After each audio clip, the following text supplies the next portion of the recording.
Hello guys, welcome to my YouTube channel code infiltrator. आज है हम अपने day 13 of learning bug bounty with 9 to 5 job. ठीक है, तो आज इस बग बाउंटी हसल की जर्नी में मैंने और ब्लॉग्स पढ़े एंड कुछ मल्टीपल वीडियोस देखे फॉर ब्रोकन एक्सेस कंट्रोल के रिगार्डिंग, क्योंकि हम अभी अपने ब्रोकन एक्सेस कंट्रोल के वल्नरेबिलिटी को ही लर्न कर रहे हैं ताकि हम उसे डीप में लर्न कर सकें। ठीक है,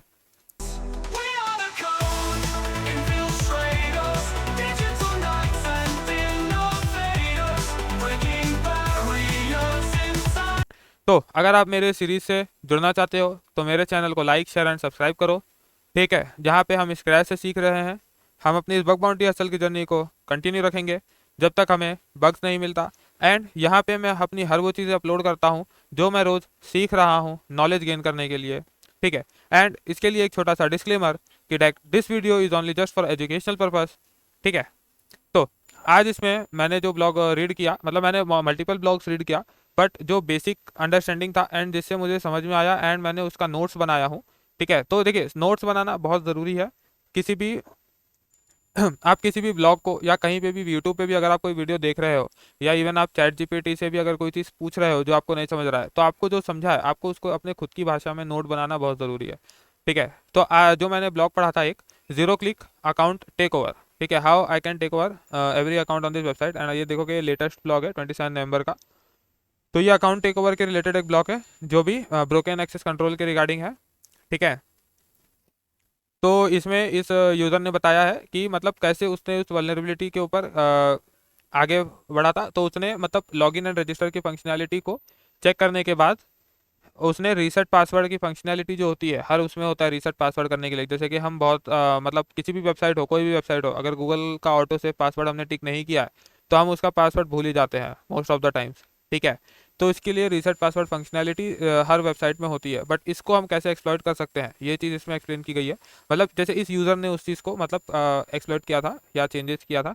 तो इसमें यहाँ अगर आप एक चीज़ देखोगे, ठीक है, तो ये इधर से आपको एक चेकलिस्ट के तरह एक चीज़ मिल जाएगी। जैसे कि मतलब अगर आप ब्रोकन एक्सेस कंट्रोल के रिगार्डिंग आप चालू कर रहे हो तो आप क्या क्या चीज़ें मतलब कर सकते हो, मतलब उस पर कौन कौन सी चीज़ें परफॉर्म कर सकते हो। जैसे होस्ट हेडर इंजेक्शन हो गया। ठीक है, अब ये होस्ट हेडर इंजेक्शन क्या होता है ये मुझे नहीं पता है, तो मैंने इस चीज़ को या तो चैट जीपीटी से निकालो या जेमिनाई से निकालो या फिर उस चीज़ को यूट्यूब पे डाल के सर्च करो एंड इस चीज़ के बारे में सीखो कि इस चीज़ को कैसे करना है क्या करना है, क्योंकि ये ब्रोकन एक्सेस कंट्रोल में ही हमारा आ रहा है। ठीक है, then checking with the if the reset password token is leaked in the response. Response में अगर रीसेट टोकन पासवर्ड लीक हुआ है कि नहीं। बेसिकली ये कहता होता है कि हम पासवर्ड रीसेट के लिए जब भी सर्च चेक करते हैं तो कभी कभी क्या होता है, जैसे ये बर्फशूट है। ठीक है, तो यहाँ पे बर्फशूट में हम कोई भी रिक्वेस्ट जब वेबसाइट पे भेजते हैं तो एक हमारा एक रिक्वेस्ट होता है एंड हमें उसका एक रिस्पॉन्स आता है।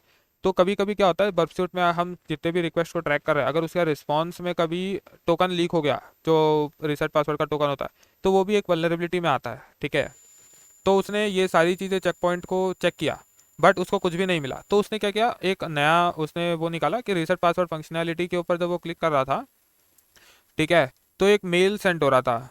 अगर आप देखोगे फ्रॉम मेल करके इस मतलब पूरा डिटेल में एक्सप्लेनेशन किया हुआ है इसमें।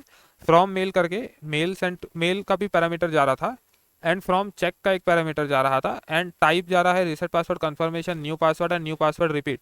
ठीक है, जिसमें पासवर्ड भी जा रहा है। अब इसमें क्या हो रहा है, इधर पे फ्रॉम मेल का भी पैरामीटर जा रहा है सर्वर को, यानी कौन से मेल के लिए पासवर्ड चेंज का रिक्वेस्ट आया है। ठीक है, बट ये ऐसा नहीं जाना चाहिए था अकॉर्डिंग टू दिस थिंग, मतलब ये अकॉर्डिंग टू ये यूज़र के जो बोला। तो उसने क्या किया, उसने जो मेल है फ्रॉम मेल के जगह पे उस ने यूज़र का विक्टिम का ईमेल डाला, नहीं मेल चेंज कर दिया। बट फिर क्या हुआ, उसको आया कि अनऑथराइज्ड एक्सेस का रिगार्डिंग। ठीक है, तो अनऑथराइज्ड एक्सेस आया, देन उसने क्या किया, एक फ्रॉम चेक का पैरामीटर यूज हो रहा था। ठीक है, तो फ्रॉम चेक वाला जो पैरामीटर था उसने फ्रॉम चेक वाला पैरामीटर ही निकाल दिया। मतलब फ्रॉम चेक एक बेसिकली हेक्साडेसिमल का यूयूआईडी पैरामीटर होता है। ठीक है, ये रैंडम जनरेट होता है सर्वर से कि मतलब जो चेक है वो वैलिड है कि नहीं, जो ईमेल आईडी है उसी ईमेल आईडी से आ रहा है कि नहीं, उसको चेक करने के लिए है। तो उसने क्या किया, उसने फॉर्म चेक ही निकाल दिया। तो उसने उससे क्या हो गया, उसने ये वाले रिक्वेस्ट से किसी दूसरे यूज़र का ईमेल पासवर्ड चेंज कर दिया। अब इसमें क्या वल्नरेबिलिटी हो सकती है कि अगर उस यूज़र को मतलब वो जो अटैकर है अगर उसको मल्टीपल ईमेल्स पता है उस वेबसाइट के यूज़र्स का, तो वो क्या कर सकता है, मल्टीपल ईमेल्स को यहाँ पे ट्राई करेगा एंड सबके पासवर्ड रीसेट करके एंड अकाउंट टेक ओवर ले लेगा। ठीक है, तो ये बेसिकली वो अकाउंट टेक ओवर है। एंड अगर आप देखोगे तो एक क्रिटिकल वल्नरेबिलिटी को इसे टैग किया गया, हैकर वन का स्क्रीनशॉट है ये आई गेस। 9.8 का क्रिटिकल वल्नरेबिलिटी का टैग है, ठीक है। तो ये वल्नरेबिलिटी का एक था। Then forced browsing to access admin panel. अब एडमिन पैनल को बिना लॉगिन किए कैसे इस बंदे ने एक्सेस किया उसके लिए लिया है। तो यहाँ पे क्या हुआ था, बेसिकली वो एक रिक्वेस्ट गया, ठीक है। रिक्वेस्ट से उसको मतलब डायरेक्टरी ब्रूट फोर्सिंग किया था उस बंदे ने। तो डायरेक्टरी ब्रूट फोर्सिंग भी क्या होता है, एक हमारा रिकॉन का एक स्टेप आता है, ठीक है, जिसमें मैंने लिखा हूँ सब डोमेन एनिमरेशन एंड डायरेक्ट, मतलब ये चीज़ मुझे भी नहीं पता थी, बट मल्टीपल जब ब्लॉग्स मैंने पढ़ा तो सारे ब्लॉग्स में सबसे पहली चीज़, बहुत सारे ब्लॉग्स में जो मेरा डे 12 का भी है, अगर आप उसमें भी देखोगे जाके चेकआउट करोगे तो उसमें भी लिखा है सब डोमेन एनिमरेशन एंड देन फिर उसके बाद डायरेक्टरी ब्रूट फोर्सिंग। ये दो चीज़ हमें करना होता है ताकि हमें उसके और ज़्यादा स्कोप मिले, ठीक है, हम स्कोप को एक्सपांड कर सके। तो उधर से ये सारी चीज़ें मिलती है। एंड यहाँ पे एक गेट जेएस करके टूल भी दिया गया है जिसका यूज़ करके जेएस फाइल को ला सकते हैं, ठीक है। तो ये इसका एक्सप्लेनेशन है, आप लोग इसे भी रीड करना, इजी अंडरस्टैंडिंग लैंग्वेज में लिखा हुआ है। इसके बाद unauthenticated account take over through forget password, ये भी सेम है, फॉरगेट पासवर्ड के थ्रू अकाउंट टेक ओवर कैसे किया था इसने। अब इसका स्टेप अलग था। इसके स्टेप में क्या था, लॉगिन एंड लॉग आउट का वो था ही नहीं, मतलब अगर ये देखोगे तो यहाँ पे लिखा था द स्कोप टारगेट था, वाइल्ड कार्ड था। वाइल्ड कार्ड यानी कोई हमारा डोमेन है, देन डोमेन के आगे स्टार बना होता है तो वो वाइल्ड कार्ड होता है, मतलब उसके जितने भी सब डोमेन थे सारे हमारे उसमें आ जाता है। तो ये क्या था, अनऑथेंटिकेटेड टेस्टिंग था, यानी इसमें यूज़र का अकाउंट बनाने, रजिस्ट्रेशन, वो सारी चीज़ों का फंक्शनलिटी था ही नहीं, फिर भी उसने फॉरगेट पासवर्ड के थ्रू कैसे वो ले लिया। तो इसमें क्या होता है, प्रोजेक्ट डिस्कवरी की वेबसाइट पे बेसिकली हमें बहुत सारे डोमेन का एक सब डोमेन मिल जाता है। तो ये वहाँ से जाके सब डोमेन पहले उसने फाइंड किया, देन सब डोमेन के ऊपर उसने HTTPS एंड सब फाइंडर रन किया, ठीक है। जिससे क्या हुआ, उसको एक डोमेन पे 403 फॉरबिडन एक्सेस इज डिनाइड का आया। तो उसने उस सब डोमेन को डायरेक्ट ही गूगल पे सर्च किया, जिसको गूगल डॉर्क बोलते हैं, ठीक है, उसके थ्रू सर्च किया। देन उसको चेक करने के बाद एक आईडी के पैरामीटर का पासवर्ड एंड लॉगिन के टाइम पे पूछ रहा था। तो अब उसने आईडीज कैसे निकाला पता है, उसने वो सेम गूगल डॉक का यूज़ करके गूगल पे फोटोज में इमेजेस में गया एंड इमेजेस के जरिए उसको मल्टीपल आईडीज मिल गई, ठीक है, जैसा कि देख सकते हो। तो उसको मल्टीपल आईडीज गूगल के लेटर में मिल गई, यानी गूगल के इमेजेस में। तो अब इसके पास मल्टीपल वैलिड आईडीज आ गई इस चीज़ की।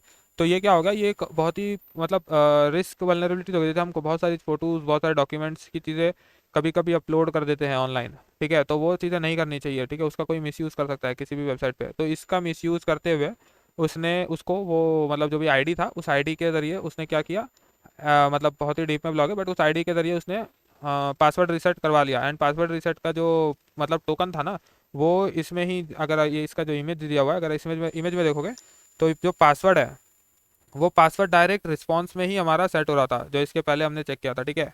जो भी पासवर्ड जा रहा था आईडी के बेसिस पे वो इसके रिस्पॉन्स में ही डायरेक्ट सेट हो रहा है जाके। इसके बाद एक इंटरेस्टिंग ब्लॉग जो मुझे लगा था वो था fuzzing plus IDOR equal to admin takeover. अब इसमें क्या इंटरेस्टिंग में था कि सबसे पहले इस बंदे ने एक मतलब एक वेबसाइट था, उस वेबसाइट के ऊपर एक मतलब मल्टीपल लेवल्स के रिगार्डिंग वेबसाइट थी। तो उसने क्या किया था, सबसे पहले उस पर फर्ज किया विदाउट लॉगिन। तो फर्ज करने पे उसको यूज़र्स का एक URL एंड पॉइंट मिला, ठीक है। तो ये एंड पॉइंट से उसने क्या किया उसने ये एंड पॉइंट को गेट रिक्वेस्ट से हिट किया, बट उसमें उसको कुछ भी नहीं मिला। देन फिर उसने क्या किया, उस यूज़र को ऑथराइजेशन पैरामीटर चाहिए था। तो उसने क्या किया, एक लो प्रिविलेज का यूज़र अकाउंट बनाया। लो प्रिविलेज यानी मतलब जो एडमिन यूज़र नहीं होता है, ठीक है, उसका एक अकाउंट बनाया। एंड देन उसने ऑथराइजेशन पैरामीटर का ढूंढना चालू किया। तो उसको ऑथराइजेशन पैरामीटर एक get logged in user booking यानी बुकिंग करते टाइम पे उसको मिला। एंड जिसमें उसको ऑथराइजेशन का टोकन भी मिला एंड सर्टेन पैरामीटर्स भी मिले, ठीक है, मतलब tenant ID, fleet ID, booking type and ये सर्टेन पैरामीटर्स मिले जिसके थ्रू वो चेक कर सकता है। अब इसमें क्या हुआ, उसने उस ऑथराइजेशन हेडर एंड वो सारी चीज़ों का पैरामीटर यूज़ किया, देन उसने पैरामीटर डाल के देन यूज़ किया। तो उसको समथिंग डेटाबेस का एरर आया कि मतलब डेटाबेस में प्रोसेसिंग नहीं हो पा रहा है, मतलब कुछ ना कुछ गलत है, सारे यूज़र्स का डिटेल नहीं मिल पा रहा है। देन उसने क्या किया, सारे पैरामीटर जब डाला तो सारे पैरामीटर का उसको, अब इसमें क्या था, टेनेंट आईडी 3113 था, फ्लीट आईडी 1 था एंड ये सारे, तो खाली इसी टेनेंट आईडी का उसको डिटेल मिला यहाँ पे कि यूज़र डिटेल्स फेच सक्सेसफुल है, ठीक है। बट अभी इसमें क्या करना था, ये तो सेम यूज़र का मिला, बट अभी बाकी यूज़र्स का कैसे डिटेल मिलेगा उसको। तो उसने क्या किया था, पैरामीटर फजिंग किया इस पर। पैरामीटर फजिंग क्या होता है, मतलब बेसिकली वही फफ का यूज़ कर सकते हैं हम लोग। तो उसमें क्या था, हर एक मतलब जो भी सिंटेक्स यहाँ पे हमें दिख रहा था, ये जो भी सिंटेक्स दिख रहा है टेनेंट आईडी, फ्लीट आईडी, इसके अंदर और भी हो सकता है सर्टेन पैरामीटर हो जो बैकएंड हो, जो हिडन हो, जो हमें नया दिख रहा हो, ठीक है। तो उस उन चीज़ों को फाइंड करने के लिए वो पैरामीटर पे फर्स्ट किया उसने, ठीक है, तो यहाँ पे एपीआई टेस्टिंग का एक डॉक्यूमेंट है, उसने उस पर फर्ज किया, तो उसको उसमें रोल का पैरामीटर मिल गया।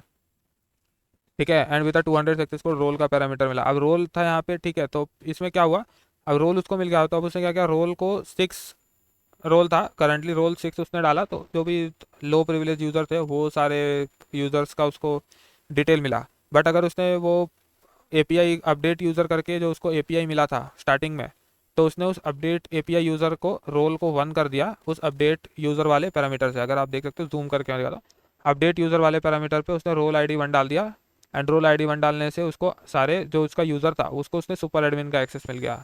अरे सुपर एडमिन का उसको एक्सेस मिल गया। तो इस तरह से उसने मतलब बेसिकली लो यूज़र से सुपर एडमिन यूज़र बन गया वो, ठीक है, उस वेबसाइट पे, एंड इसलिए रिपोर्ट किया। तो इसकी भी बहुत हाई लेवल की वल्नरेबिलिटी थी, फजिंग प्लस हाइडोर इक्वल टू। अब ये सारे ब्लॉग का लिंक मैं आप लोगों को डिस्क्रिप्शन में डाल दूंगा। ये एक शॉर्ट ओवरव्यू था, ठीक है, आप लोग इसको पढ़ो, एंड आप लोगों को इसके रिगार्डिंग नोट्स भी बनाना है, ये ज़रूरी है, ठीक है, नोट्स बनाना ज़रूरी है, क्योंकि आप लोग नोट्स नहीं बनाओगे तो फिर आप लोग को याद नहीं रहेगा कि आपने क्या चीज़ पढ़ा है, कैसे पढ़ा है। ठीक है, देन इसके बाद मैंने सारे ब्लॉग्स पढ़ने के बाद टेस्टिंग, अब हमें ब्लॉग्स पढ़ने के बाद कुछ चीज़ें सीखनी पड़ेंगी, राइट, प्रैक्टिस करनी पड़ेगी। तो प्रैक्टिस करने के लिए पोर्ट स्विगर की वेबसाइट का वेब सिक्योरिटी में एक्सेस कंट्रोल वाला जो पाथ है, ठीक है, आप इस एक्सेस कंट्रोल वाले पाथ को चेक कर सकते हो, मैं इसे भी डिस्क्रिप्शन में डाल दूंगा। इसमें बेसिकली जो हमने ट्राइहैक मी पे पढ़ा था, horizontal axis control, vertical access control, उस चीज़ों के रिगार्डिंग है।